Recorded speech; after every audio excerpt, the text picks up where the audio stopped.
All right, let's see how long this sound stays on this time.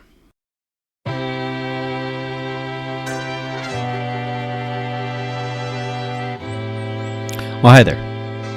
My name's Charles Ray Dawson. I'm the Associate Broker Residential Sales Manager at ProStar Realty. This is the Unnamed Real Estate Podcast, episode 262. Let's hope today goes better than last week. So, as many commenters pointed out to me, my sound decided to fade out, and halfway through my recording, I find it really interesting. It faded out right about the same time I started talking into the addictive qualities of AI. Not saying, but watch the skies, people. The truth is out there. So, and I've spent a little time this morning trying to figure out, okay, what the hell happened there? All right, what caused that little recording glitch? And to be honest, I have no idea. I really don't. It was super weird. I'm just looking at this little icon flashing up here that says this mic is working. Test run. You know, the teaser. The reason why I do those teasers is mostly just to make sure everything's working, and then I take it, I record it, I watch it, I can it, get it ready, and then I start doing the next one. So another question for you. All right, if you guys notice, I turned the lights out up on top. So getting a little glare off my glasses. I can take care of that doing this. Theoretically, hey, oh, I see. Notice how the glare just went away in my glasses? Yeah. So, but do you guys like the lights on as opposed to the lights off and just using this? Give me some feedback. Comment in the show notes below. So yeah, I have no idea why that thing faded out. I had to turn on the mic on the system, instead of just the little green light you see right there. And it was weird. I watched the video. I watched exactly when it started to fade. I didn't touch anything. Maybe the system heated up. Maybe the gods struck me down. Who knows? So once again, thanks for everybody who pointed that out. So, okay. Cromford Report slate. Okay, that little spreadsheet about the cities and stuff that they come up hasn't dropped by the time I'm recording this. So, but Inmon came in and saved the day with a really cool little chart that I wanted to share with you guys. So, let's talk first about some of the national news you're hearing. Now, there is a lot of talk about how, the real estate market is slowing down. The market is slowing down. And of course, this is always national, and we always talk national region and stuff like that. And across the nation, things are starting to slow up. The people who were brave enough to get their houses last year, knowing that they're going to have a chance to refinance out of those interest rates, basically the smart ones are already gone.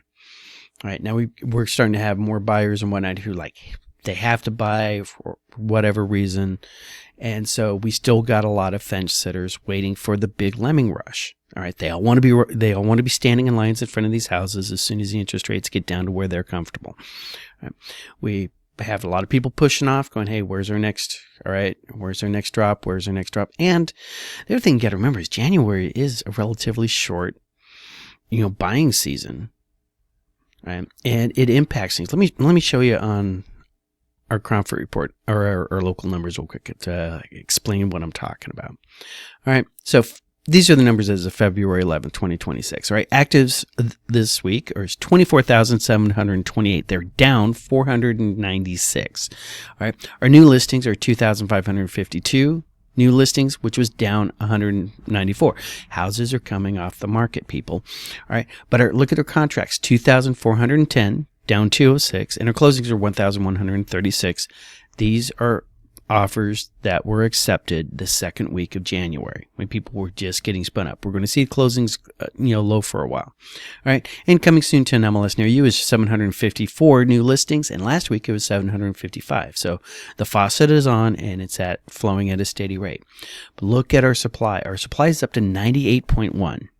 Right, our demand did tick up, but not as much as supply to 83.8, which actually dropped our Cromford report number because remember that is a ratio to 85.4. We are still in a buyer's market. So the thing that this Inmon article was talking about was saying low inventory, low supply. All right. 98.1 is not low supply. Right? It is a little bit less than what we should have based on our population. All right. But that's not showing people suddenly not want to sell their house. Yes, there's a percentage of the population who feels like they're locked in because of their interest rate.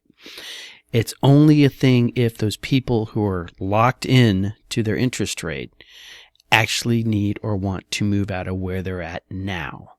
And when the pain of living where they're at now exceeds the pain of losing their current interest rate and the pain of a higher mortgage payment, then you will see people start coming on. Because, people are flatworms, all right? Little parameciums. When it really boils down to it, we try to avoid pain, all right? And maybe you know a guy who's sleeping on somebody else's couch. When the pain of the couch exceeds, right, the pain of going out and getting a job in their own place, then they will go out and get their own place, right? But people can put up with a lot of suffering, right? Because change is scary. So, sorry for the little rant on that, but what I wanted to do is I wanted to show you this. So here we have this, once again, a national news story. Inventory's low. All right. Oh my God, real estate's slowing up. And then when you go to their actual website, Inman, they give you this really great little chart, which I'm actually in love with. This map right here, you can select. You can select the market. You can select your metric. I'm choosing active listings. All right. And you can select the time period, change over the last year. If it is in red, like right here, the number of active listings have gone down more than 49%, or 49% or more, right? If they've gone up, they're in the blues. Okay, as you can see, our inventory's gone up. That sort of contradicts Inman's article about inventory being low and getting less inventory than last year. But remember, guys, we say it once, we say it again, I'll say it till I die. It might actually be engraved on my tombstone, okay? Just like politics, all real estate is local. All right, so remember, we're talking about our market, not everybody else's market. These areas right here, where there seems to be neither red nor blue, all right, those areas is where the change, one direction or the other, has been less than 10%.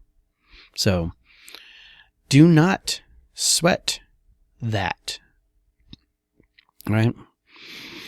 In the great words of Vincent Maycomer, all right? Don't sweat the petty stuff and don't pet the sweaty stuff.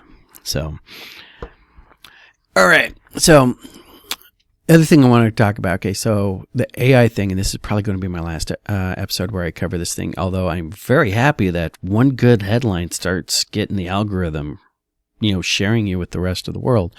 Last week I was talking about how I was using, AI for, developing business plans and how to fine tune it and you need to train yourself to interact with that to get the best output. Remember, kids, from the old school computer days, garbage in, garbage out.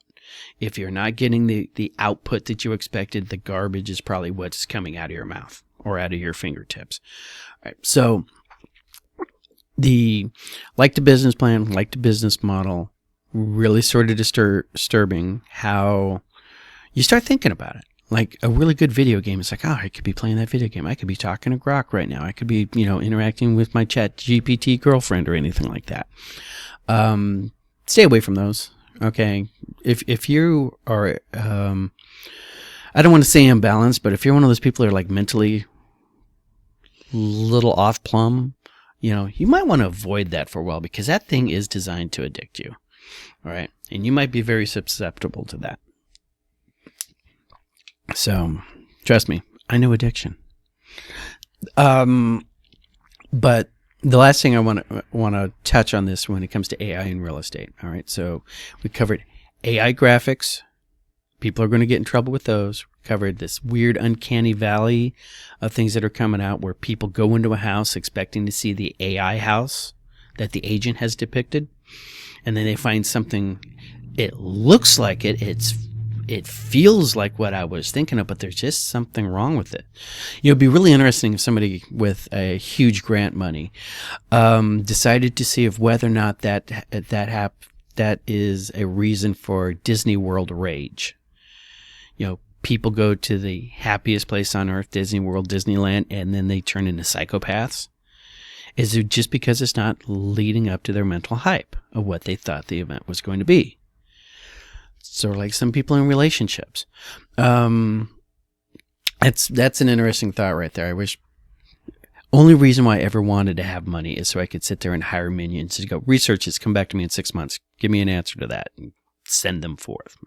Maybe I can have an AI bot start doing that stuff for me. That would be cool. But people are getting turned off from the AI images. All right. They're trying to push AI real estate agents, AI interactions. I can open up my email right now, probably pull out 3 different CE classes about how to automate your human responses with AI, which means you're not talking to me. You're talking to my AI bot, my assistant, my assistant, Donna. Hi, I'm Ray's assistant, Donna, and look nothing like Harvey's Donna, but, because I'm a bot, but still, it's one of those, there's that push, all right? How do I offshore my busy background work, all right, and focus more on the things that only a human being can do? And this came out as a throwaway line once in a seminar that I was at, and it's something I'm seeing more and more, and I'm also a couple years ago, when I was working for First American Title, and I got transferred down to Phoenix from Salt Lake. All the new hires at First American Title were required to take a 4-hour class about a book, Who Moved My Cheese? You guys might remember this book from the, if you remember that book or read that book, congratulations, you're old. And this Who Moved My Cheese class, you read the book, it's all about change and change in the workplace and how to deal and how to accept change and how to look forward to change and change is good. And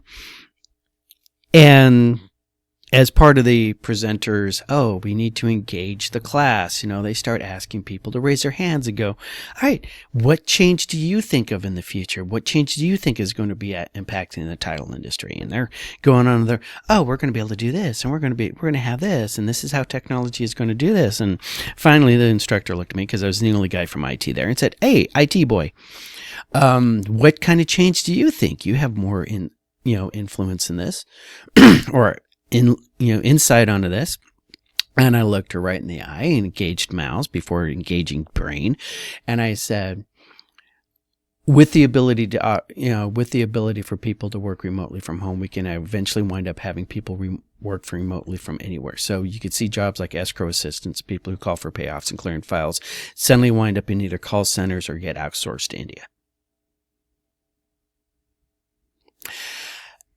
And next thing you know, Ray's ground zero for a dyed hair shark attack. Oh no, that would never happen.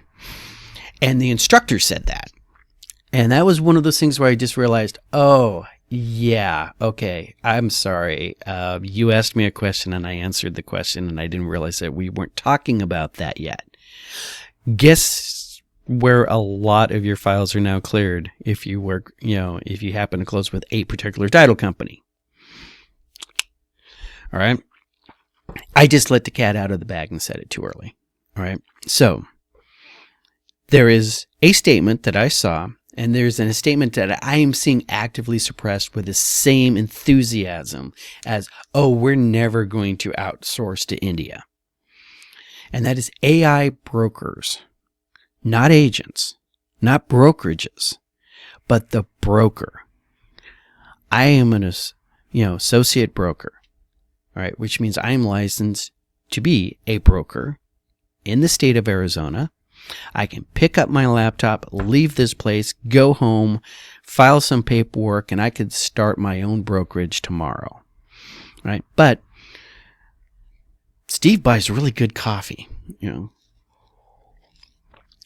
and I like coming into an office space because, Jessica leaves me alone, unlike my cat, who feels the intense need to come in and comment on every one of my phone calls.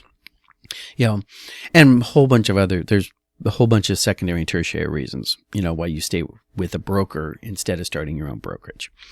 But the main job a broker is supposed to do, all right, by law, is to manage their employees, manage the sales agents. The sales agent is acting in your name. All right. That might be one of the reasons why I never want to be a broker, because I am too much of a control freak to let people go out there and act in my name besides me.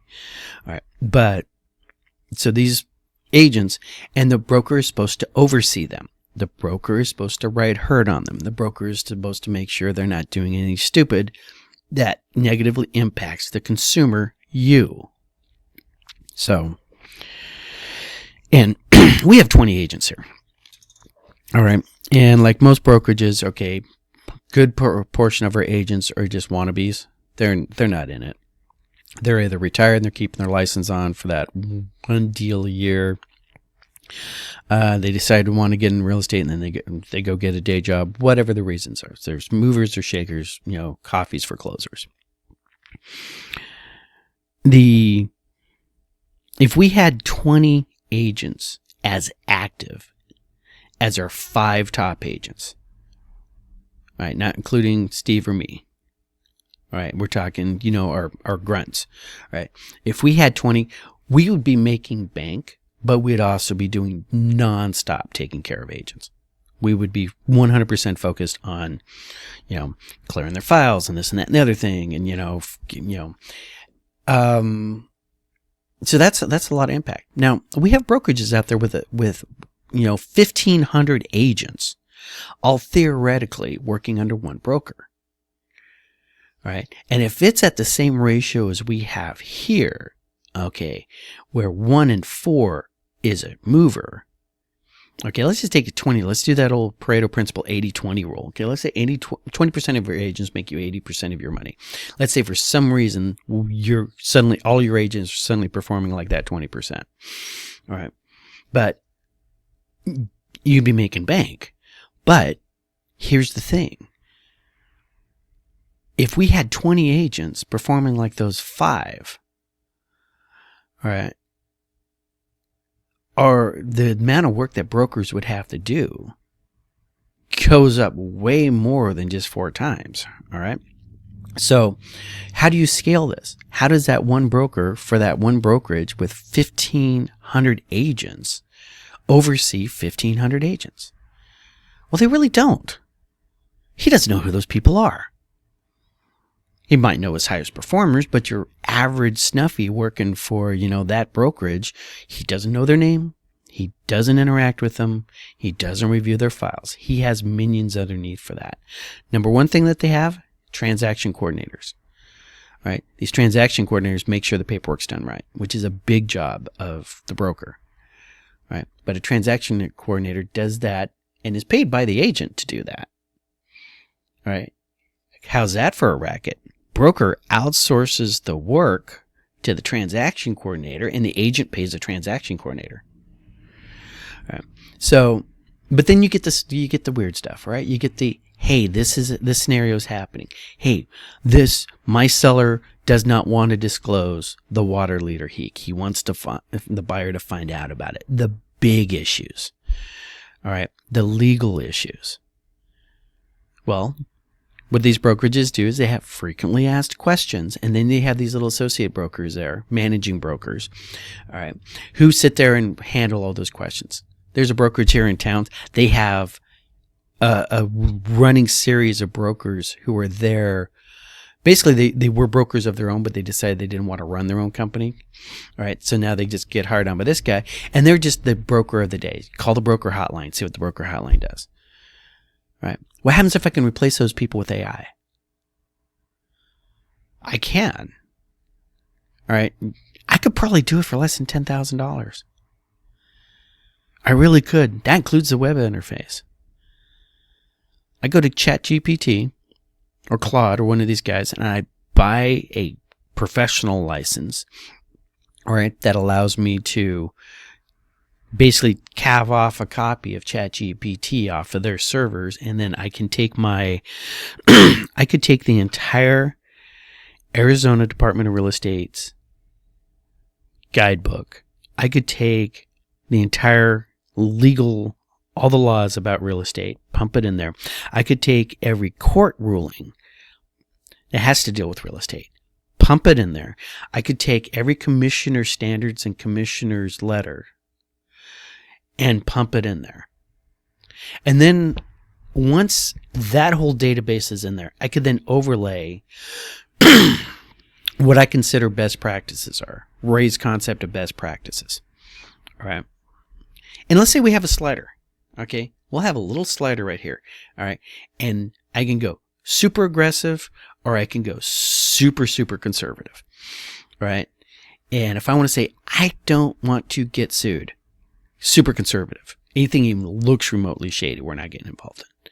But if I want to be super aggressive, especially if I need to maximize shareholder value, all right, earn my quarterly bonuses, and I have attorneys on staff, all right, so these will never go to court, I can go over here to the little more aggressive side. So when Bobby the agent calls up with their dumb question of the day, which may or may involve or not involve a lawsuit happening to the company, all right, I can get the AI to answer that question for me, the broker's job. And now I have 1,500 agents working for me, and I don't have any of these managing brokers underneath me because they're going to the AI bot. They're going to Broker Donna. And Broker Donna is giving them answers that I'm comfortable with operating in my name. And the shareholders will love this because I just got rid of a lot of overhead and I've decreased the individual cost per agent to my company. So that's an interesting thought. We'll see if that comes up. But once again, like I said, every time somebody pops their little head about that, they suddenly get body slammed. No, we don't talk about that. Now, that's always a sign that says people are thinking about it. Just like a long time ago when I said on a forum once, yeah, Zillow's going to wind up being a brokerage and starting to buy and sell their own houses. And, suddenly got jumped. Oh, no, we're not doing that. We're not doing that. We're not doing that. Yeah, they were doing that. Just like anything else. So what does this mean to you, the consumer? This is what we got going on. It should not impact you at all, especially if you're using a small brokerage, right? Your interaction with your real estate agent is a personal interaction between you and another human being. Remember that, right? Sometimes you're dealing with a team, and we've talked about how to, notice when you're being involved with the team, right? But our secret sauce, our superpower is our humanity. And this is what, agents need to focus on. And you, the consumer, should actually keep an eye out for this. So hopefully this is one of those little podcasts that consumers get something out of it and agents get something out of it.